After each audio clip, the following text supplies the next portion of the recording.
Hello, everybody. Adrian Plass here. Yes, and Bridget, hello. Number 15. Yes, And it I is. say unbelievably every time because it You is. do. The odd thing about this situation is that it kind of goes slowly, but time passes very quickly. How can Yeah, I that be think that's because we're possible? losing track of days, isn't it? And odd patterns and odd repeat in the news patterns. and things, don't they? Yeah, they do. This is number 15 of Sounding the Shallows. And last week we were talking about the crow's nest. And there was quite a response to that, wasn't there? And one person was saying to us that because we'd said that when you're in the crow's nest, you can see a different horizon, you can see further ahead than other people. And he was making the rather dismal point that actually when you're driving on the motorway, say, and you suddenly come to a point where you can see up a slope and round a corner and you see endless cars and you suddenly have a much better view of the future. You think, oh no, still no shore in sight. Oh, no shore in sight. And no idea Yeah. when or how or why you're stuck or what's going to happen or when. And actually, you said we've had some other responses from people, and I think a lot of people are feeling how, why, when is this going to finish, and how am I going to carry on in the best of myself? Yeah, I think it's tough. I mean, we even heard from somebody whose kids have gone back to school for 3 days and now they've got a cold, so they're off school again. And there's this up and down and roundabout feeling. And of course, things are changing next week. And that's in the UK. I'm not sure how it is elsewhere. And those of you who are rejoicing without pause, please let us know how you do that. It's kind of made us think about infinity, eternity. And eternity, yes, being in that queue of cars. Yes. And I have to say, first of all, that actually I have a very soft spot for infinity, and I'll tell you why. The sky at night, the stars. I have sometimes gone out into the garden at night to look up at the sky and to realize for a moment that we are told it goes on for infinity. We're so used to religious terms being kind of on hold till we discover whether they're true or not. I mean, I know we believe them and have faith in them, but that's another thing. But I find it quite comforting to know that there is a actual infinity, and that therefore, in some sense, we have perhaps got to try to understand eternity. Not easy. Well, you see, I find that really interesting because I actually find the very same thing quite scary. I especially did as a child. I remember lying in bed and thinking, heaven is going to go on and on and on and on and on, and just finding that very concept really, really quite threatening and scary. And the idea of being this tiny spot on the timeline of infinity, I suppose it just made me feel even smaller than I already felt. And I was thinking, one of the problems is so often people who, when they're in the middle of something, they actually don't know when something's going to end. I mean, I was thinking about war. When you're in the middle of it, you don't know it's going to end. We can look back and say, that was finite. It goes in the history books. It begins on a date and it finishes on a date, and we all rejoice or not. Yeah. But in the middle of it, you had no idea at all. No, I remember as a boy, my father's Home Guard uniform was hanging around. There were lots of remnants of the war. Yeah. And it's very difficult. Well, it's a bit easier now, but difficult to imagine every day, wondering just how long it's going to go on. One of the things that have another thing that's helped me, and I'm glad for anything that makes life a little easier, is that now can defeat time. And by that I mean that when a moment comes along where everything's okay, and for most of us they happen at some time, in that moment that only now matters. And it isn't measured by time. We started all this stuff months and months ago, doing no shore in sight, and that Oswald Chambers meditation, which says when you are on your own, no rewards, no shore in sight. But if you have a now, there's something different. And here's an example of that. Well, I think, yes, it's the child, isn't it? I watched a little boy today with welly boots on jumping in puddles, and I thought his now is wonderful. It doesn't matter what happened before or what happened after. And we were walking to High Force, which is, those of you who don't know the area in the north, High Force is the most amazing waterfall and well worth the walk. And we were trudging along quite happily. And then we saw something which was so magical that Adrian caught it in words. And the poem is called A Little Girl Picks Up a Stick on the Path Down to High Force Waterfall in Cumbria. At first, she thought it might be something good to eat, but found it slightly sharp when she touched it to her lips. Perhaps a pencil. Hold it, like a pencil. No point. No point. A thing you wave towards the sky. Yes, fallen from a tree. A thing that waves towards the sky. Glance at some internal clock. Quick, time to skip. Dropped the stick forever. On to see the waterfall, whatever that might be. And on the path, the stick lay still and stick-like. Totally fulfilled. And that really is living in the now, isn't it? Yeah. And we say, don't we, sometimes, oh, that went on forever. Yes. And what we really felt mean like an is eternity. what we really mean is that we wanted it to stop. Yes, And I was remembering one moment when I first went to Germany to speak, and I was really nervous. And the very first night I was there, I thought I'm gonna have a punt at this. I'm gonna try something. And through my translator, I said, are there any Pentecostals here, any charismatics here? And he translated that, and I said because it's a shame you're not all charismatics. And he translated that, and I said, because then we wouldn't need a translator. So then there was one of those eternal pauses while I waited to see whether Germany would laugh at a joke about speaking in tongues. And at last, as with when I first did the Sacred Hour in England, one person laughed, and then everybody laughed, and everything was all right, and eternity ended.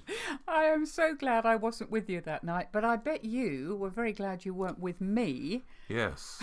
You know what I'm going to talk. No, I'm going to talk about. You're going to say you'd have suggested I didn't do that. Oh well, I probably would. Yeah. And you would have suggested I didn't do what I did when I was stuck. We're talking about a line of cars, and I was stuck on the M11. Oh yeah. And I had been there for over an hour in a line of cars. Every now and then, for some unknown reason, we would move a tiny amount forward and then we'd stop again. And I got fed up and I thought, I'm not putting up with this. I'm going to rebel against this. And there was a turning just a little way ahead of me. And I thought, I'm going to turn off there. I don't care how many hours it takes me to get home. I'm going to turn off. So I did. When I finally got to that turning, I turned off and I went 200 yards to a farmhouse. I then had to turn round, come back again and try and join the queue of cars. And what made it so much absolutely awfully worse is that all the cars behind me obviously thought, she knows something we don't know.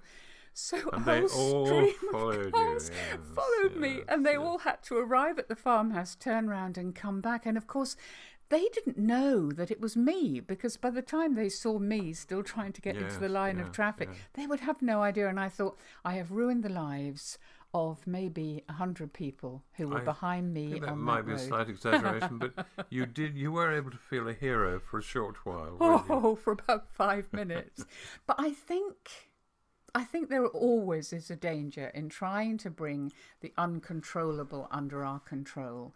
And that comes to so many things, doesn't it? I mean, I don't know, I'm thinking maybe more of things like we're told that our faith can move mountains, because we haven't actually seen that happen too often, but we feel we should be able to think also control we the want to uncontrollable. Own the tricks, the magic, I think the miracles or whatever. I wrote about this in the Sacred Diary a long time ago. This is an extract from the Sacred Diary. Monday, went into the Christian bookshop on my way home from work tonight. All those books. Bought a really great book about faith this time. It's called Goodness Gracious, in God's Name, What on Earth Are We Doing, for heaven's sake? A very witty title, I feel. It's all about how Christians should be able to move mountains by faith. I waited at home till there was no one around, and then I practiced with a paperclip. Put it on my desk and stared at it, willing it to move. Nothing. Tried commanding it in a loud voice. My son Gerald came in just then and said, "What's all the shouting about, Dad?" I could hardly tell him I was shouting orders at a paperclip. I said I was practicing voice projection. He said, "What for?" I said, "I don't know." I felt really stupid. Tuesday. Had another go with the paperclip tonight. I really took authority over that thing. I couldn't get it to budge. I told God I'd give up anything he wanted if he would just let me move it for half an inch. Nothing. All rather worrying, really. If you only need faith the size of a mustard seed to move a mountain, what hope is there for me when I can't even get a paperclip to do what it's told? I told Anne later, on Wednesday, that I'd heard about a man who tried to move a paperclip by faith and couldn't do it. She laughed and yawned and said, "Well, you always get your lunatic fringe, don't you?" Saturday.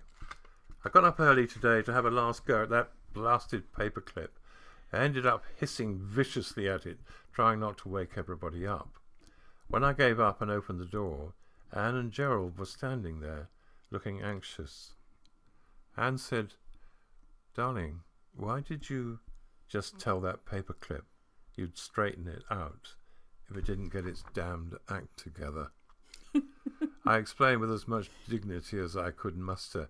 Anne said, "But sweetheart, being a Christian isn't like joining the magic circle. Why would God want you to make a paperclip move by faith?" Gerald wiped his eyes and said, "Dad, I think you're wonderful. I wouldn't swap you for anything." Rather liked him for saying this.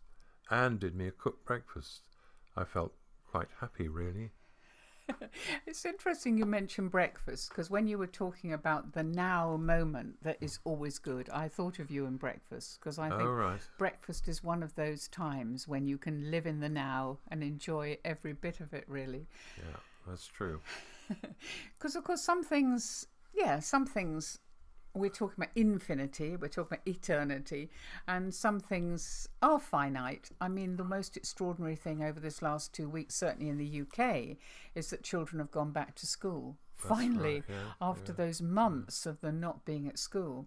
And I was thinking about that because there's something about September for me, having obviously been at school as a child, but then being a teacher. September is going back to school, and it has this touch in the air, something about the September air that has an effect on me because I'm going back to school.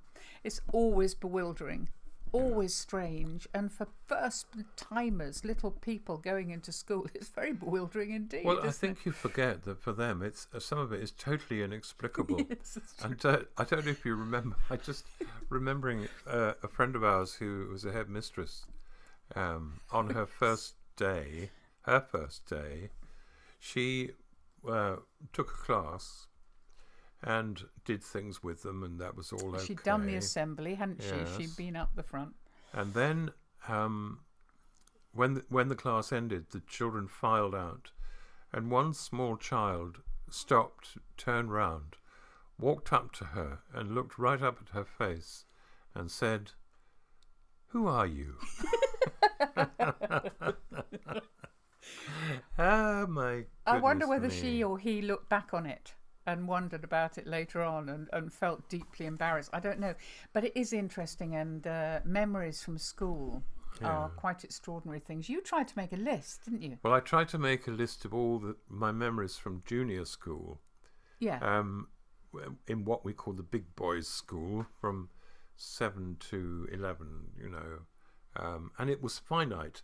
There were only a certain number of memories. I've got them all listed, and I can't remember a single other one. No, and interestingly, they're different memories from somebody else who was at school at the same time as you. Absolutely. They are all triumphs and failures. Yeah, they always are. That's what they are. Yeah. Yeah. And one interesting thing is you acquire a sort of view of yourself in those early days.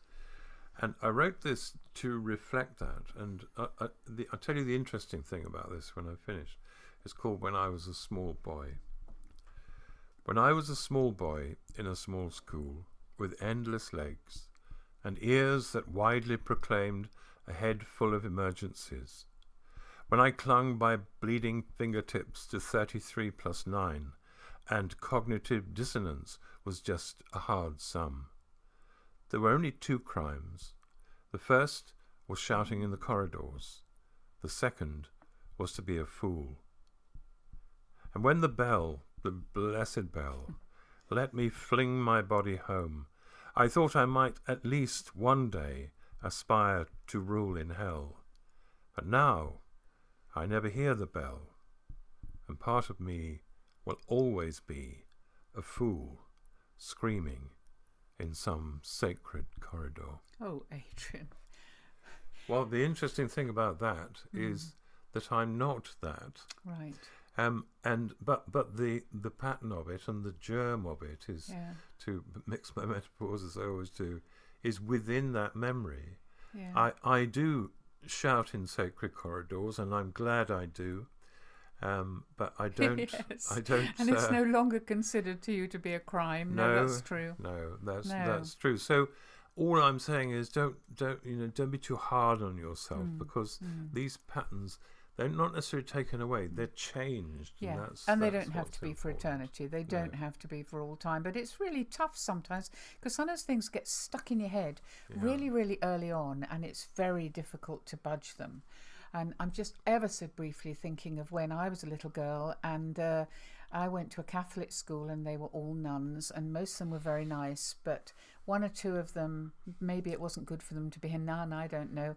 But anyway, what happened was this little bird fell from a tree while we were playing in the playground, and I knew what to do. I was the rescuer. I rushed across knowing that I was going to sort this out, and I touched the nun's habit. Oh, right. And she turned and she said, "Don't ever do that.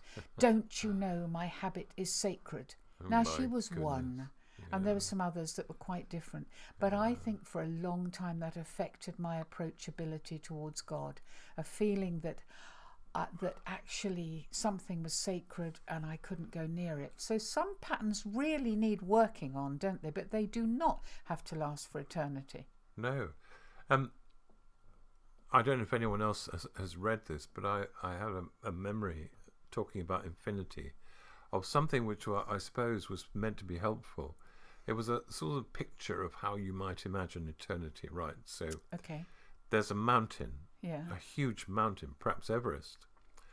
Every 10,000 years, a sparrow flies down and wipes its beak on the top of the mountain.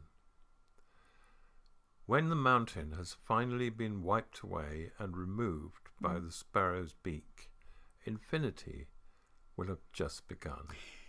Right, now do you find that comforting No, or I scary? don't. Because I find that... I always found it quite scary. Yeah, really. quite Yes, scary, really. Yeah. But I mean, to quote the most obvious thing, really, in a way, we have something to look forward to with eternity. It doesn't have to be horrible and scary, does it? No, it doesn't. But it doesn't get any clearer about exactly what it is. No.